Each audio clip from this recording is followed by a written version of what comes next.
This episode of the Multiamory podcast is brought to you by Quip, modern oral care delivered. For a free toothbrush head refill, go to tryquip.com/multiamory. If you try to just like push back sort of exactly counter to something that you're getting from someone, their response is to dig in their heels and push back harder.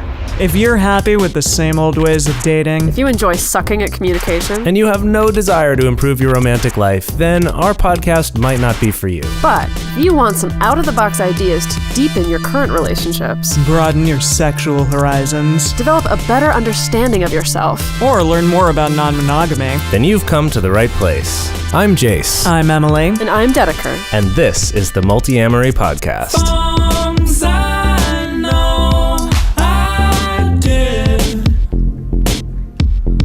Forcing me to form myself to fit. On this episode of the Multiamory podcast, we're talking about backlash in response to being non-monogamous, what causes it, and how to handle it. You know, I think when I was little, I confused the term backlash with backwash. Oh, really? Yeah, they're not the same thing. Wait, ew. Yeah, one's much more grosser than the other, but the other's much more painful than the other.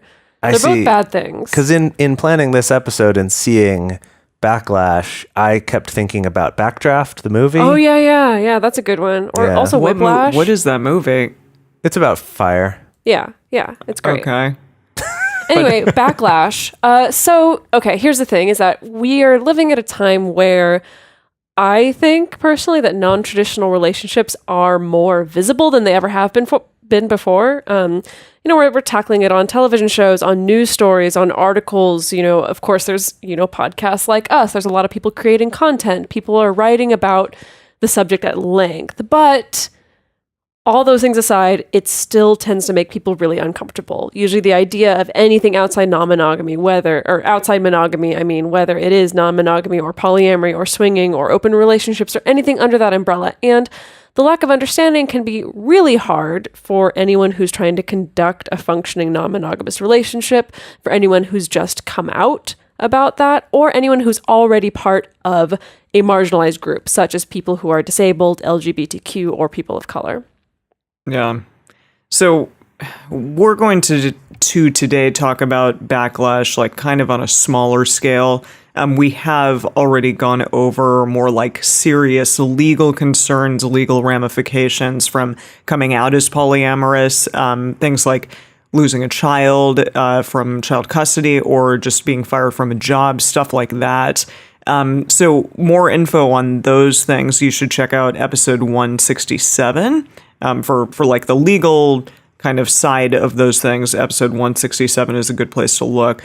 And all of those obviously are very serious things, but they're not probably as common as like smaller day-to-day prejudices that we tend to go through just by merit of being polyamorous, being non-monogamous, or coming out as either of those things for the first time to your friends, your coworkers, your family, stuff like that. So I was interested in doing this episode and kind of revisiting some of these things just because a friend of mine, Mackenzie, recently has definitely sort of had a little bit of backlash to me about these things. I think it's brought up some things within her regarding probably like infidelity. Like it brings up feelings about her thoughts, obviously, on infidelity.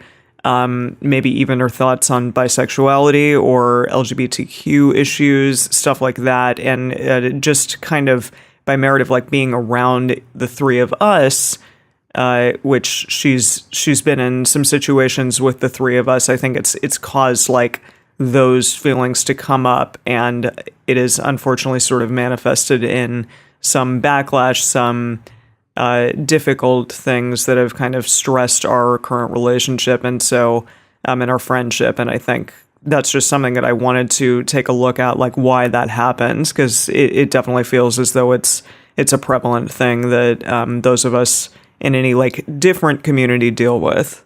And this isn't your first rodeo with this. No. With like friends of yours really, really taking umbrage to not only your relationships, but also like your sexuality and things like that. Is that right?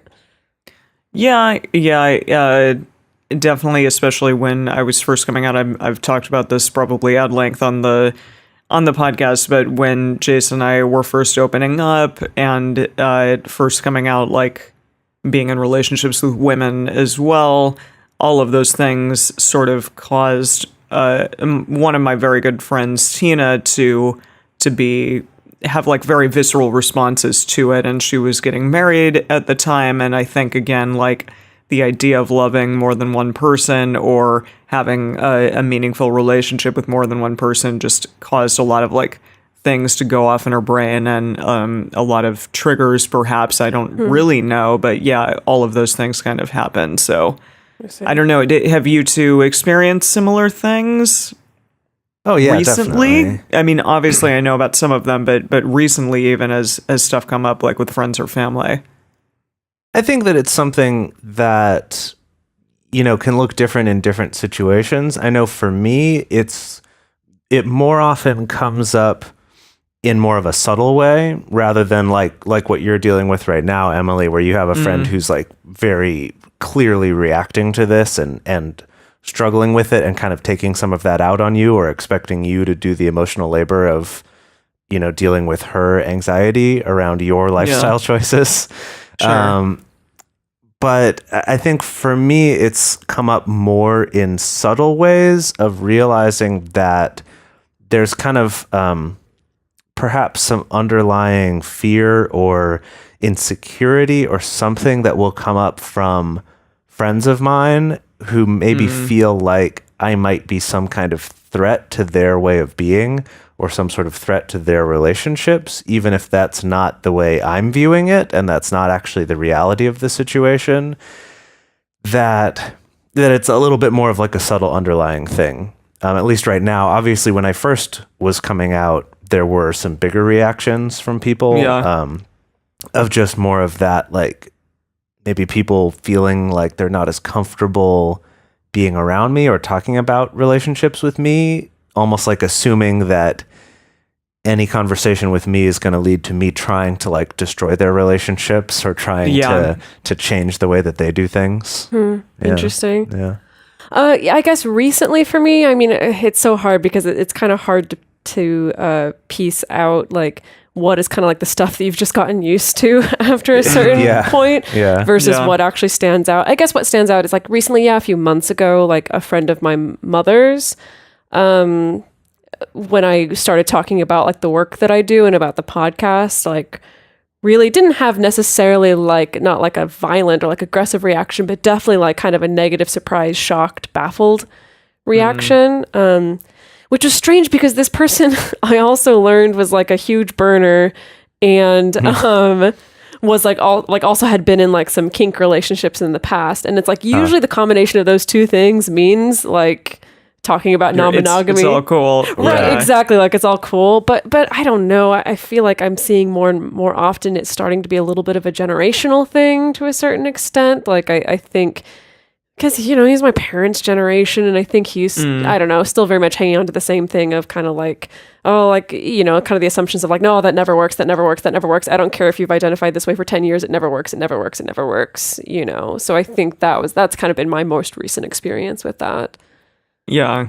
I mean, it's something that Jase just said earlier, that there's this idea that just by merit of like talking about non-monogamy or being involved in it in any way, it's going to be like a bad thing for someone else's relationship or cause them, you know, that fear of the polyamorous possibility that we've talked of before.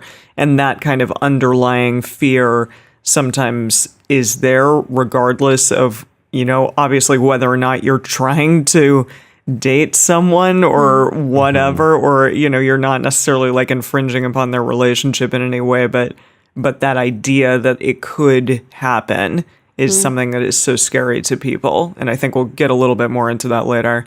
Yeah, I think we're going to get into all of this more later. But it made me think that there's definitely a parallel with another project that I'm working on right now that has to do with masculinity specifically and kind of the way we're talking about that right now, what that means to people, and then also how it relates to polyamory.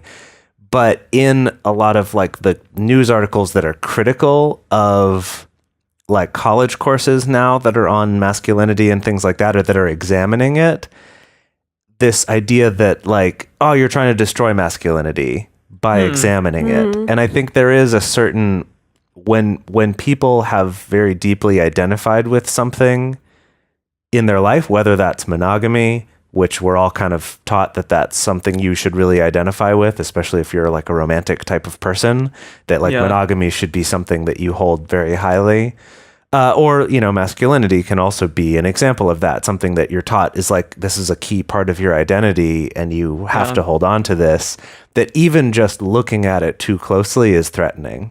And so if someone's starting to just examine it, even that alone is a threat. So I think there's definitely something to like the scariness of examining something you've never looked at up close. Yeah. Even if someone's not trying to destroy that thing or take it apart, you feel like they must be, because like, let's not look too closely over there. Interesting. Huh. Yeah, Jase, that's interesting. Yeah. So, okay, let's kind of define some terms that are being thrown around right now. Yeah, I mean, a lot of words being thrown around right now are, you know, things like backlash or bigotry or prejudice or discrimination. And so for this episode, we did want to clarify two of those, which are specifically prejudice and discrimination. Yeah. Yeah. So prejudice is, this is actually from Eli Schiff. She wrote an article in Psychology Today. And so this is coming from her, but it's making judgments about a specific kind of person based on stereotypes, assumptions, and incomplete or actively faulty information. So usually the person being judged is part of an assumed homogeneous mass of others who are different in some way from the person who is judging them. And so then specifically discrimination is taking that prejudice, you know, taking those prejudicial thoughts or attitudes and then enacting them and applying them in real life. And that can be either in the way that you behave toward the person or group of people that you're prejudiced against, in the way that you interact with them, or even to the level of laws that are enacted that may hamper or limit or undermine the group that is being prejudiced against. And I think something that's involved in both of these is that this is a minority group. And this comes up a lot in discussions about racism online, where like the question of does reverse racism exist? And I think that Or reverse sexism. Yeah. That discrimination here, I think part of that is that it's something a little bit larger and more systemic. And that is part of this, part of a larger structure. That's so like just being like, you know, a polyamorous person being like, I'm not going to date a monogamous person isn't discrimination. Do you see what I mean? Like that's something, maybe that's a prejudice of like, all monogamous people, like I can't be friends with them. Maybe that's a prejudice, but that's a very different thing from discrimination because that, you know, monogamous people are not a community like who's institutionally marginalized. Right. Exactly. Yeah, exactly. Right. Exactly. Yeah. So, okay. So these behaviors and these attitudes, you know, of being prejudiced or discriminating or giving some form of backlash or like negative reaction, what actually causes that? Is it just because human beings are trash? Because I could definitely Yes. support that theory. Yeah, but no, there are actually like neurological reasons, some of which we talked about in our Wired for Love episode, which talked a lot about like ambassadors and primitives and things like that within the brain. So yeah, the amygdala, we're going back to that. So the amygdala stores fear responses, and it's also responsible for the expression of those responses. So the way, which I found interesting, like, the amygdala can kind of store a bunch of different fear responses over the years and then can kind of like also express that. That's the thing, the like immediate response that you may have about something, which we talked about the primitives like having that knee-jerk reaction. Exactly, the knee-jerk reaction before you have time to really assess the situation. It's kind of that like fight or flight response that just like occurs automatically, that may occur automatically if you let it. And then something that was interesting in one of the articles that we read was that there's a strong correlation between levels of serotonin in the brain and moral social behavior. So, for example, they've done studies where they see people with depleted serotonin levels, and those people were found to have more aggression and less social cooperation than those with normal or higher serotonin levels. So they are doing a lot of different studies about the brain and about, the reasoning why people would be more aggressive towards like a certain group of people, because they are kind of looking at why so many different like racist riots are happening or people are lashing out against marginalized communities, and they're trying to look at what is happening within the brain and why these are sort of becoming more prevalent right now.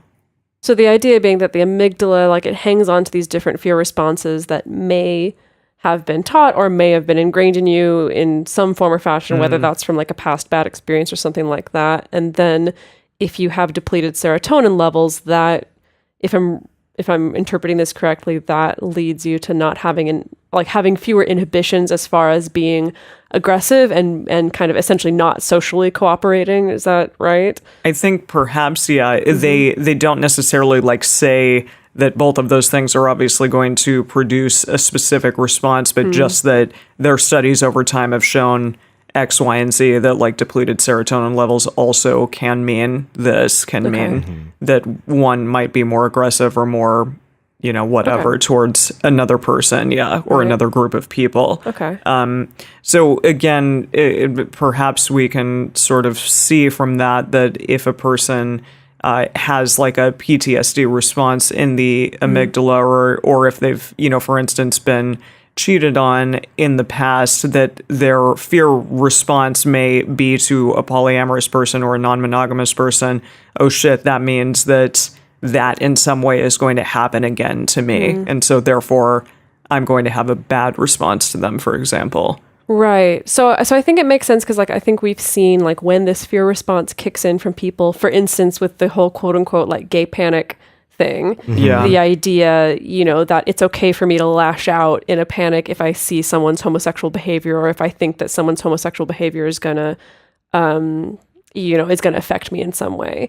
At least, it's not actually okay. We're not saying that, but like that's been used as a defense in the past. And I think we see that also in the backlash against transgender people, that it does come from like this fear response as well that kind of drives it. So what are like the factors, and Emily, you were starting to touch on it, like what are the factors that would stimulate that same fear response that would cause backlash against someone who's in some form of non-monogamous relationship? Right. So to tie it to the fear response here is that something that is perceived as a threat to our tribe, right? If we're thinking kind of evolutionary psych here, that something that's a threat to our identity and therefore our membership in this tribe is it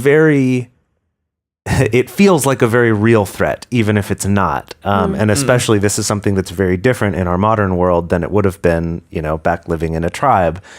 But to use that example about homosexuality, there's this sense that like, okay, if I believe that in order to exist in my tribe, I have to be heteronormative, just like I think everybody else is. If something comes along that challenges that, especially if there's some part of me that can relate to it a little bit, that fear of like, oh God, this is trying to take me out of my tribe where I'm not going to be safe, where I'm going to starve and die on my own out in the wilderness and not have the support of my tribe anymore because of this threat. And so that's that like very visceral fear response that's in us. Emily, what were you going to...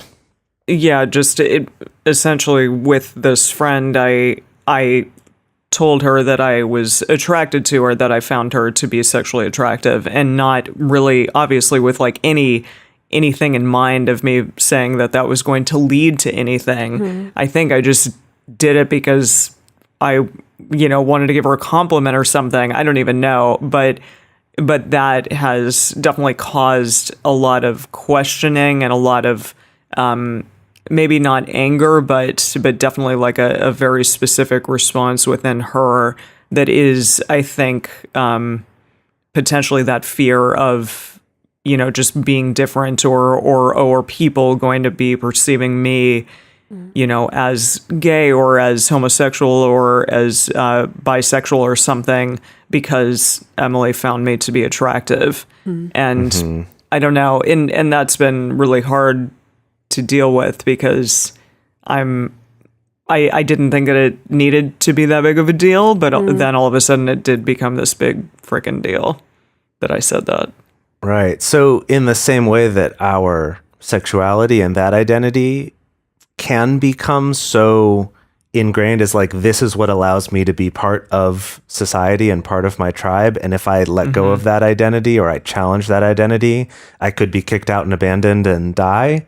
Yeah. The same thing happens with the romantic monogamous bonds that our current society draws on, because the way we talk about monogamy is so associated with feelings of safety and of trust and these important like stability. Right. Yeah. These very like basic level, like, yes, I need these to survive as a social creature, which is a human being, that we tie it. So, that's why we hear stuff like, I'm afraid that I'll end up alone someday if I don't settle down, or if I don't get someone now, I'm going to be lonely, or I'm going to have no security in my life, or all these things. We've tied that to marriage, right? Yeah. And so, and this is also something that's fairly unique to human beings, and even the idea of like permanent monogamy specifically is very unique to our species. Like the only other creatures out there that are like permanently, like lifelong monogamous are like gibbons, and like creatures that like parasites that will actually like fuse their bodies with each other, so they literally cannot separate from each other. Right? Gross. It's actually a very unique yeah, that's thing. really gross. But Yeah. And that more often it's things like penguins. Like we'll have this beautiful documentary looking at how romantic penguins are and how monogamous they are, leaving out the fact that after that child leaves the nest, they separate and will find other partners. and then they become like monogamous with that other partner for They're the like duration serial of raising another monogamists. egg. Exactly. Interesting. Exactly. There you go. But we're taught to think this is some very universal thing, and it's actually not. And some would argue it's not natural for humans either. And that doesn't mean it's bad. That doesn't mean monogamy is bad. It Sure. just means it's not easy for us. It's not natural. And I think that when you tie those two things together, the fact that monogamy is difficult, at least in the way that it's portrayed, how it should go, where suddenly I only have eyes for you, that's very difficult. And at the same time, we're told that's the only way to have safety and security and have a meaningful life. And when you pair those two things together, anything that threatens that is really, really scary. Which I think is really interesting that it's, we do look at it socially as such a foundation, when at the same time, if you look at the rates of infidelity, and also the fact that like just infidelity itself, it's something that like most people have some kind of touch point to. Whether it's you personally were cheated on, or you personally cheated on someone, or your parents like cheated on each other, or a friend, you have some friends in your close friend circle that are like cheating on or experiencing infidelity. It's like by the time that you're in your 20s or 30s, you have some kind of personal touch point to infidelity.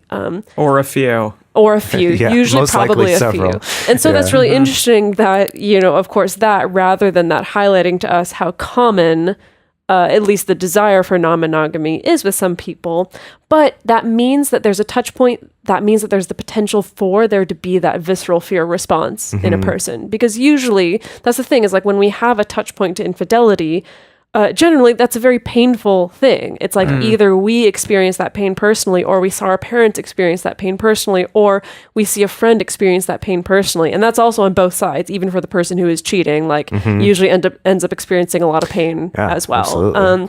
And so it's like there are already these built-in pathways for so many people that if something that's like, presented that's outside the bounds of monogamy, even if it is ethical and honest and communicative, that it can still bring up that kind of stored up fear response in the amygdala that then kind of produces a backlash response. Yeah, totally. And again, we talked earlier about like the primitive thing. So they can just lash out and have like this very poor response to non-monogamy when they're confronted with the idea that a potential relationship structure could be different than just two people together and that's it. And again, like I said before, the whole thing with, am I presenting that I maybe am gay or not because Emily is interested in me or finds me sexually attractive, or because I see her with Jase and Dedeker and they have such a good relationship. Does that mean, and that looks nice to me, does that mean that maybe I want to be polyamorous? And does that mean that I'm going to cheat on my partner? And that's like the kind of responses that I've heard. Yeah. And again, it's just sort of stemming from like this one thing or just like even viewing like something different than what you are and what you've always been. And it's so fascinating like to see where that fear takes us. Right. I just wanted to clarify in talking about the primitives, that the primitives refer to like those knee-jerk responses, those like unconscious responses from the brain, not like primitive people or anything like that. I just when we were wanted to talking clarify. about the primitives and the what was it? The primitives and the ambassadors. ambassadors. Yeah, you can find out more information if you listen to our Wired for Love episode. Yeah. Right. So we're going to talk about some ways that, how this will actually come up practically in our lives, like what we will confront and how to deal with that. But first, we wanted to remind everybody that right now during September, we're doing our super cool promotion to raise money for charity. So between now and the end of September, any written review that we get on iTunes, we will donate $5 to the Ali Forney Center in New York. So the Ali Forney Center is a center that provides resources and support specifically for homeless teenagers who are LGBTQ.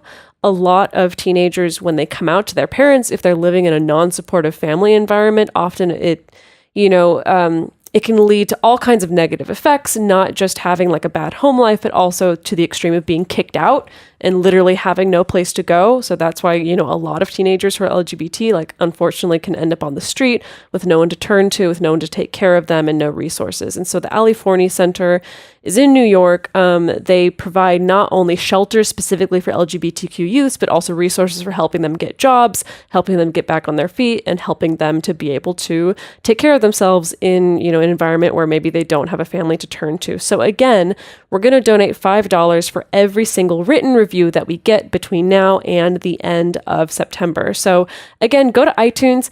It literally takes about 2 minutes. The best thing is you don't even have to donate any of your money. We're donating our money. All you're donating is 2 minutes of your time to write a review for this podcast. So it helps our podcast and that it helps us to show up higher in search results, but it also helps us to support a great cause. So again, go to iTunes and leave us a written review and we will donate money on your behalf to the Ali Forney Center in New York. And as you're listening to this episode, if you're hearing us talking about some of these, these difficulties or these struggles or this kind of backlash, and you're identifying with this, if you're saying, gosh, yes, I have felt that, and I feel like I don't have anyone to talk to about it. I don't have a support network that does get it, that I feel like everyone I turn to is just like, yeah, of course, like you're threatening everything, you're ruining everything. You can find an amazing community by joining our Patreon community. So we, through our Patreon, which is patreon.com/multiamory, we have a community of people both in a private Facebook group, and off of Facebook, we have a privately hosted discourse server where you can actually go and tell people what's going on in your life, read about other people's experiences, hear their stories, get to respond to the episodes, interact with things, add things, get new insights that other people add. It's a really incredible community.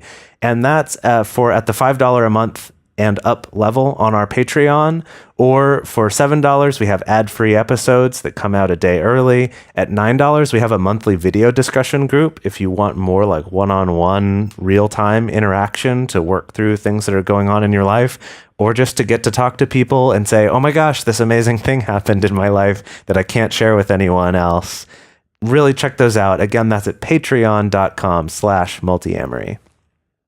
And our sponsor for this week is Quip, and I'm very jealous because apparently Dedeker got a new Quip, So now you have multiple quips. I haven't gotten to but this actually one is have it red. yet. Yes, I haven't gotten to have yeah. it yet. So yeah, Quip just released their new special edition Project Red version, which is this like really beautiful, like metallic red toothbrush. And Jase bought it for me as an anniversary present. It hasn't arrived yet, but I'm super excited. And this is, I just want to point out that like clearly either Quip is really awesome because we talk about it like it's the freaking bee's knees every single time we talk about it. It is. Or we're just like super dorks and for some reason get way too excited about toothbrushes.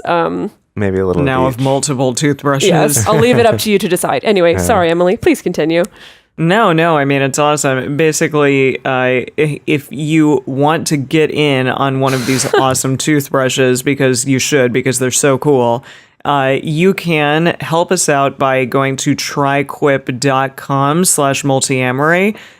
It will help us out a little bit, give us a little kickback, but then also for you will get $10 off of basically your new head replacement. So you get a Quip, you basically like get new heads and new toothbrushes, or new toothpaste and like a little travel toothpaste too every 3 months. So for your first time of that, you'll get a free one just by using our little code.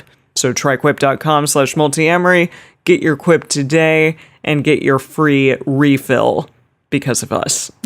Because of us. Because of us. And just We make will sure to send personally us mail you a free refill. Make sure to send us an email thanking us for changing your life because it's going to change your life. No, I love it when people are like, okay, I did it. I finally got a Quip. Like they write it on the Patreon and they're like, I got a Quip. Yay. Yeah. And then like 30 other people comment like, welcome to the club. Let me my tell you God. something silly is that like a week ago I was at an onsen, like a public hot spring, and in the changing area they gave you free toothbrushes, and I was like, okay, cool, like I guess I'll brush my teeth, and like I stuck the toothbrush in my mouth waiting for it to start vibrating like a Oh my Quip. gosh. And then I was like, Oh, right. it's not, it's a normal okay, I'm less excited about this now.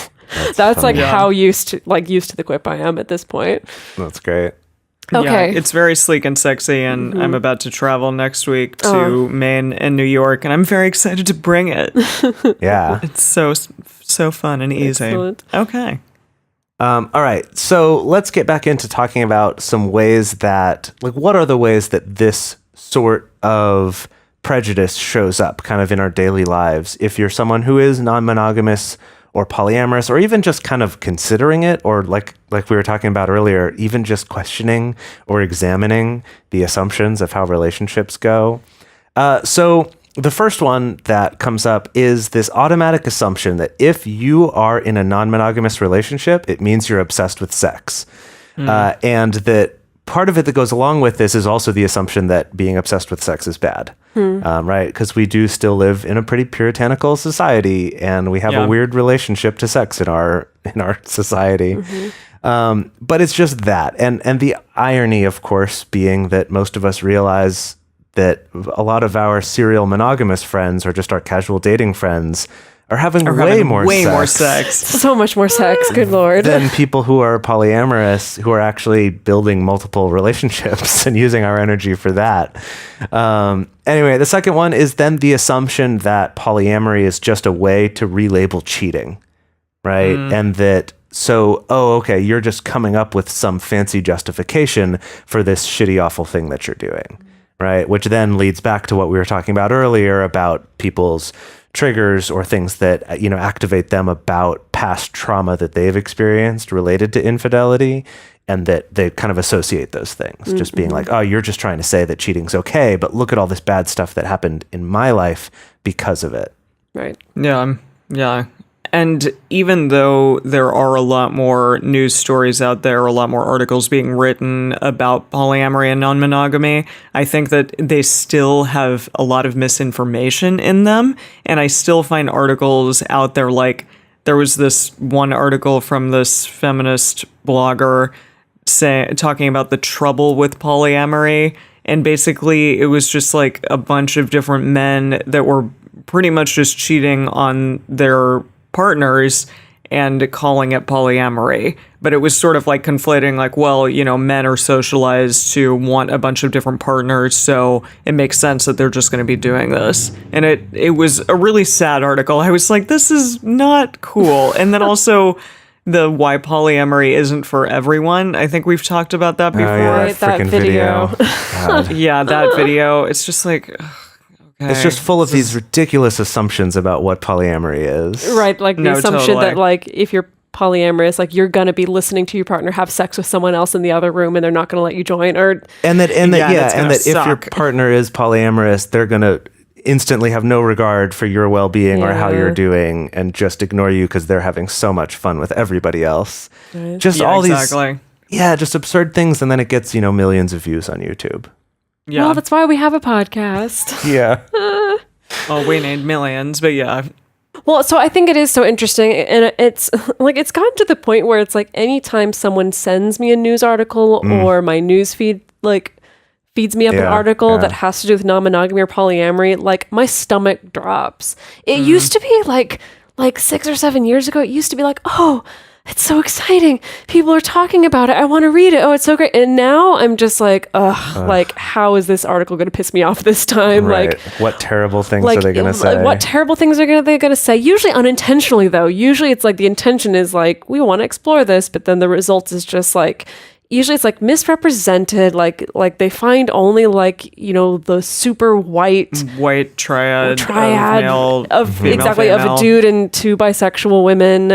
It's usually people trying to be very controlling of each other that they Yes. highlight in these articles. It's usually people who've only been together like 6 months or something and that's think true. they've got it all They're figured out. polyfidelitous and and they think they have it all figured Or out. the yeah. article tries to be like, the way it works is because you have a primary partner and a secondary partner. And I'm just like, oh gosh, like, geez, just come on. So the other thing is that I think there's this kind of assumption by some people that polyamorous people are polyamorous just because they suck at commitment or they're shitty at monogamy or they can't be in a normal relationship and so they have to like be involved in a lifestyle that allows them to not have to like fully invest in one single person.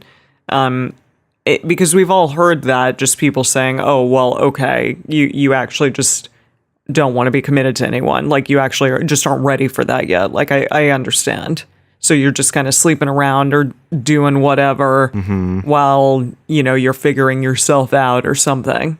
Right. I think I see it a lot as people being like, well, in my day, we just called that dating around or, Right. or, or is that what the kids are calling, sleeping around these days? It's kind of this implication that you can't commit or you're afraid to commit or there's something wrong with you that you can't have like a quote unquote normal relationship. I mean, Yeah. to bring it to the idea of like why this is threatening though to people and why they react with this fear response, I think it's because there's sort of this idea that if you're bad at commitment, you should be a little bit ashamed about that because I work so hard to be committed because it's not easy for me either. Like we talked about, like monogamy doesn't come naturally to humans. It's something we have to work very hard at. And so there's this thing of like, if you're trying to tell me that polyamory, which in my head means just not good at committing, you're trying to tell me that that's okay. It's okay to not and be good at that committing. can be a good thing, then you're sort of devaluing all the work that all of us do to have commitment. And you're just trying to sort of like lower the moral quality of the people of our society, right? There's like all this baggage that comes with it just based off that tiny assumption that Emily pointed out. Yeah, totally. Yeah. And I think another reason why it can produce that fear response is that for some people it's seen as like a kink.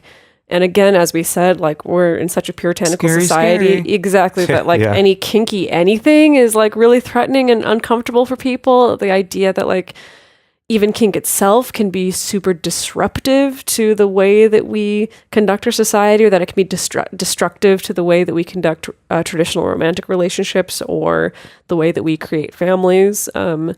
I think this is just, I don't want to get off on a whole tangent about the, the supposed attack on family values and family structure and stuff like that. But that's all very much a part of this. It's all related. Yeah. What the hell is a family value? Like, what constitutes that over anything else? Who the heck knows? Gosh, that's a whole other thing. Yeah.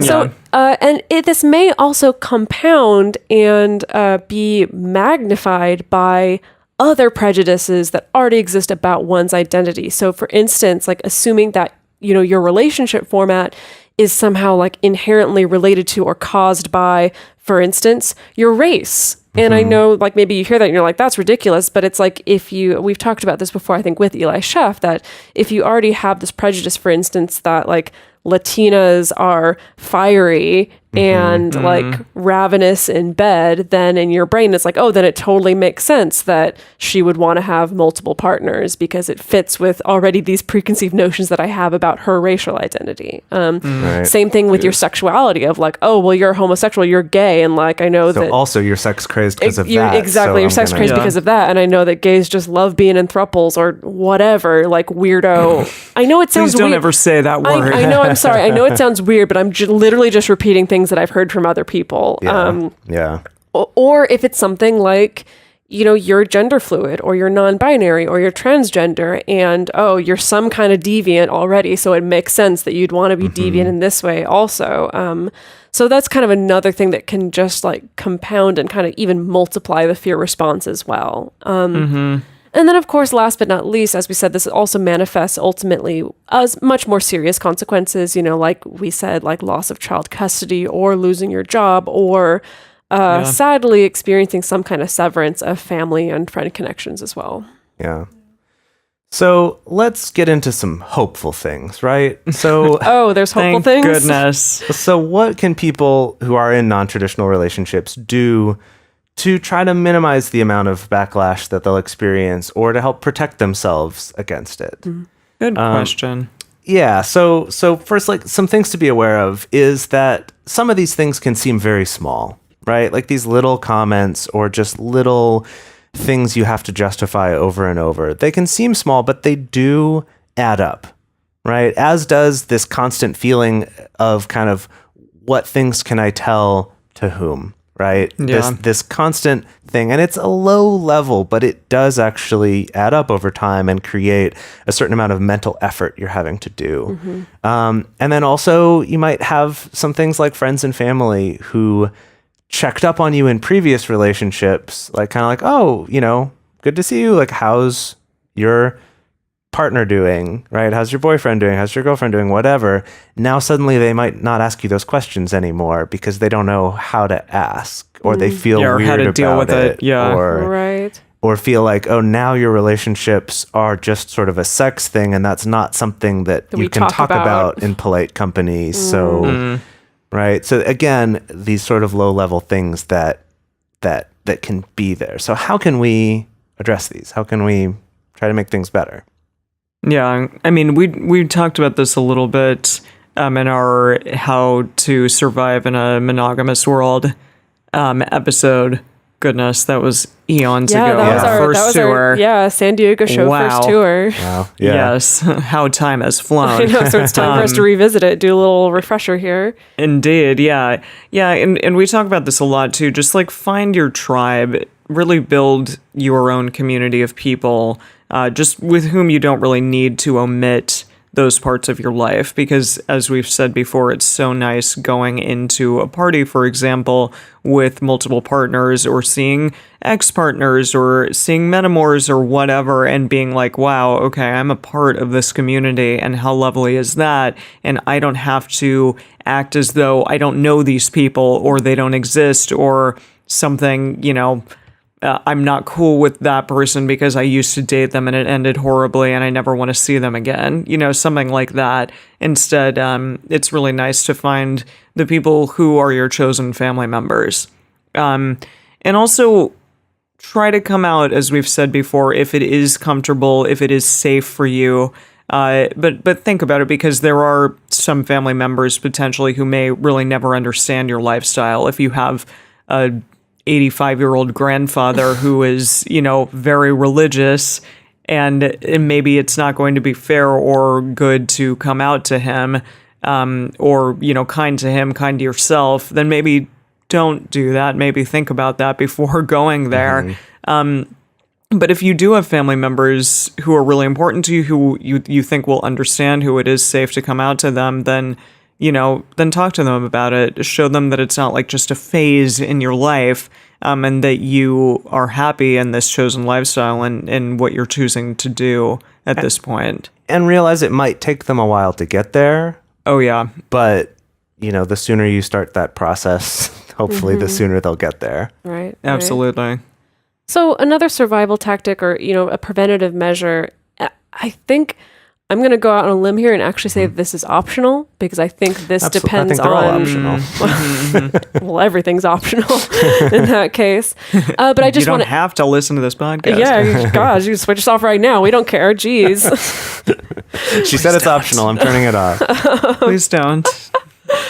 Okay, so this one is an option. I just want to particularly emphasize the optional part of this one. And that's to get to educate others if you're able to do so. And I know there's a lot of discussion about, like, is it really the responsibility of a marginalized community to educate the people who are marginalizing them? And I don't think it necessarily is. And we've dove into that a bunch in talking about emotional labor. And this is definitely something that, people who do identify as trans or people of color or people who are already, like, spending so much energy just to survive in the world, that, like, also expecting them to educate the ignorant is just another thing on top of the pile. So that's why it's like, if you feel like doing this would not be detrimental to you or to your mental health, then yeah, educating. Because of course, like, more awareness brings more acceptance for everybody. If people are interested, you can provide articles or books or this podcast, or even sharing your personal stories to help the people around you understand, and for you to show them how this is something that's good for you. And this is something that is valuable for you. And maybe dispel some of their misconceptions. Yes, yeah, exactly. Totally. And we will talk about that a little bit more toward the very end of this episode. And also, feel free to integrate, I think that connecting to community is good. Connecting to a polyamorous community or non-monogamous community is good. However, it's also good to find ways to grow your support network and to connect to a community that isn't just based on polyamory, I've found.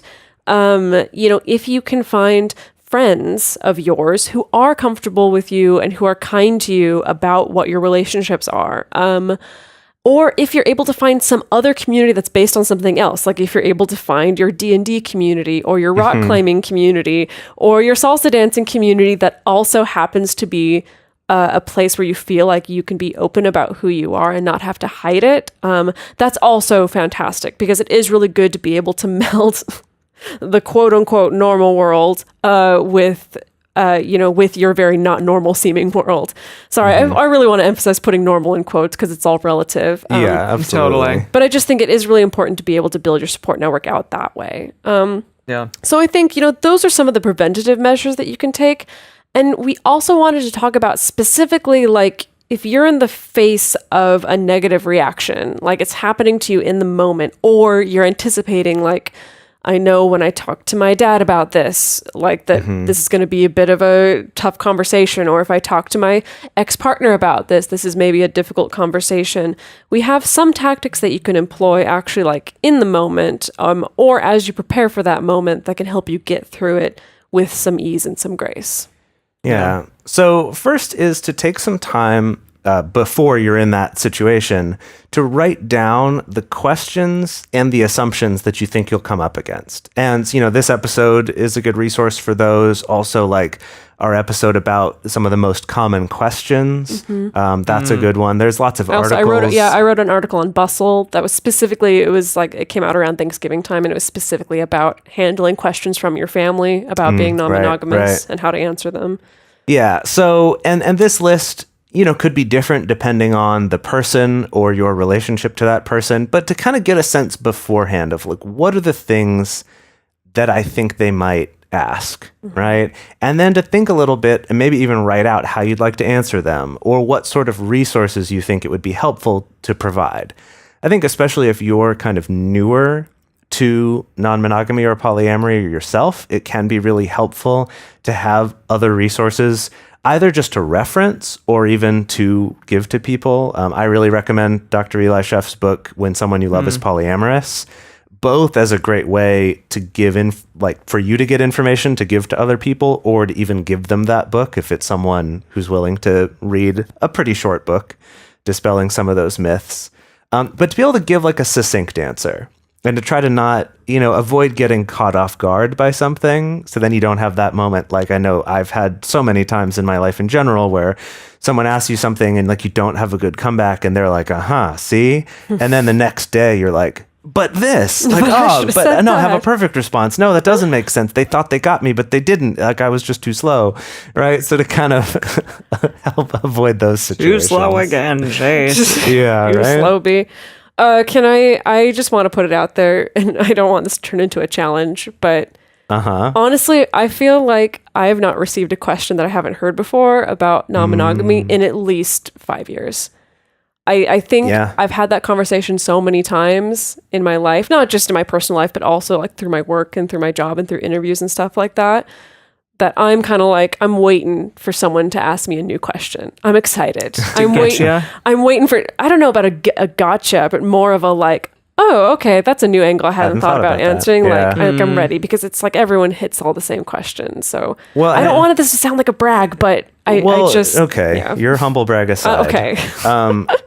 That I think that like the reason why that feels that way is because you've, not only just talking to people in your personal life, but also in this podcast and being sort of a public figure about it, you've had to answer questions a lot. And so you've kind of gotten through that variety, and you've taken the time to think about those questions, even writing blogs about them or recording episodes about them, so that when people ask them now, it's like, oh, I kind of know. Could do it in my sleep. I know how to answer this in a short way. I know how to give them a longer answer. I know how to give them an answer if they're struggling with it versus if they're asking from the outside. Like you kind of know all the variations on it. And I just want to say, like, you'll get there if you are newer to getting these questions, either newer to being out or newer to polyamory or non-monogamy, that it'll get there. But also there's ways you can get there faster. And that would be things like this. So kind of writing down these questions and thinking about what your answers would be to them. And then the other thing, and this is one that isn't talked about as often, but I have personally found to be very useful. And it can take a little bit of finesse, I guess. But this is now to take not just the things you think people will ask you, but to take the assumptions that they're probably going to have. And again, you can pull this from those lists of like common misconceptions, from stuff we've talked about in this episode, things that you just think they might be thinking, is to take those common assumptions and work them into your conversations with these people, right? That you are out to, or that you're having these conversations with, in order to have a way to kind of dispel these myths that they might be thinking without them having to ask you about them. Like, And oh yeah, it's all about sex, of course. No, actually, it's not. Blah, blah, blah. right, and Like that? and to do it in a way that allows them to save face. So you're not saying you probably think that it's this, but it's not. Trying to do that, like, I'm going to challenge you kind of thing, because that's not going to get anyone on your side. And if your goal is to have people be supportive of you, that's not a good way to do it.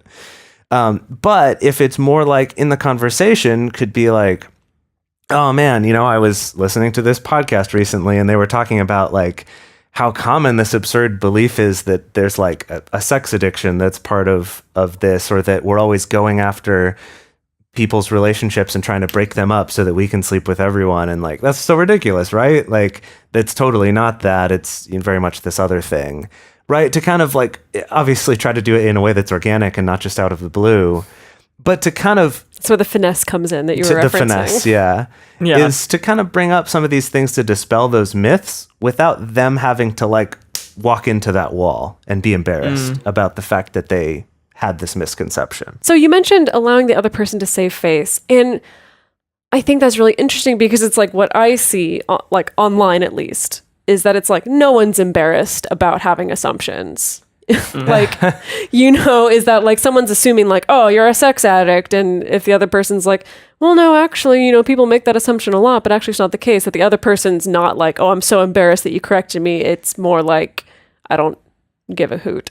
Well, So tell me about the saving face thing. It's the same thing we've talked about with like online arguments or with disagreements, is that if you try to just like push back sort of exactly counter to something that you're getting from someone, their response is to dig in their heels and push back harder.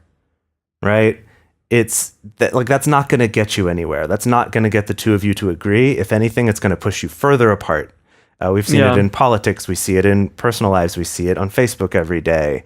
That's not a way to win anyone over or to educate anyone. No, I think the thing is you're thinking about the internet, which brings out the absolute worst of people all the time. And it is a different context. And what I'm talking about here is people in person. Okay, all right, that's fair. And it's the same thing of like, if you kind of go along and it's like this relationship feels weird because of something, and then you either figure out like, aha, you're assuming I'm this, accusing you're a bad person because you made this assumption about me and you're wrong. That's a very different feeling to get that from someone than hearing them dispel that myth in conversation, where you might in your head go, oh gosh, I'm really lucky that I never said something or acted on that assumption because I did assume that. You know, like, oh, okay, cool. Or I can ask questions now and go, oh, really? But what about this? And I think that this is something that we've all actually probably done a lot of times in our lives and are just not even aware of it. When you're talking with someone who's from a different country than you, or is different race or a different sexual preference or sexual identity, any of these things that they'll talk about like, oh yeah, this thing that I have to deal with, or like, oh gosh, it's definitely not like that, even though I know a lot of people assume it is. And in our minds, we're going, oh, okay, let me adjust some of those assumptions I had, rather than waiting to make a fool of yourself. And then you're stuck in that situation of, do I dig in my heels and now try to like defend this position, or do I have to be embarrassed and look bad? And either one of those situations is not good. Yeah. So it's kind of giving people the opportunity to not be put in that situation, which will end up being better for both of you. So to kind of piggyback off of that, maybe, like if you are in the middle of a conversation, online or otherwise, and maybe it's online. not going very well. Terrible. What? No, Why? just online people are awful, like Dedeker was pointing out. No. I just think people are awful. I think that's the difference. Well, okay. So if you're in the middle of a conversation with someone, you're talking to them about polyamory, maybe for the first time, maybe you're coming out, and potentially it's not going very well, try to do things like highlight where you and the other person agree. So try to find ways that you both are in the same group, like together. Like, for example, someone talks about, oh, well, you're polyamorous, or I think that non-monogamous people in general might be more susceptible to STIs. And, you know, therefore, I don't know, X, Y, and Z, like just saying something about STIs. And you could say, well, I agree with you, like, I really take sexual health seriously, and then sort of can continue moving on from that standpoint. So you both are obviously agreeing about the sexual health aspect. It's like they think they're bringing something up that you disagree with, and you're saying, but actually you're no, not. yeah, I agree with you. That's important to me too. And Yeah, or exactly, or they talk about, oh, well, I really don't like cheaters. I think that that's awful. This just sounds like another way of cheating. And, you can say, yes, I also agree that cheating and infidelity are really destructive. They're really hurtful. But actually, that's not what this is, et cetera, et cetera. So again, you are showing that both of you do agree on a topic, but that's not necessarily what this is about by any means, like what their preconceived notions of it are. And then also, again, if it is going real off the rails, know your boundaries in these situations. Like, try to figure out maybe when it's time to end the conversation.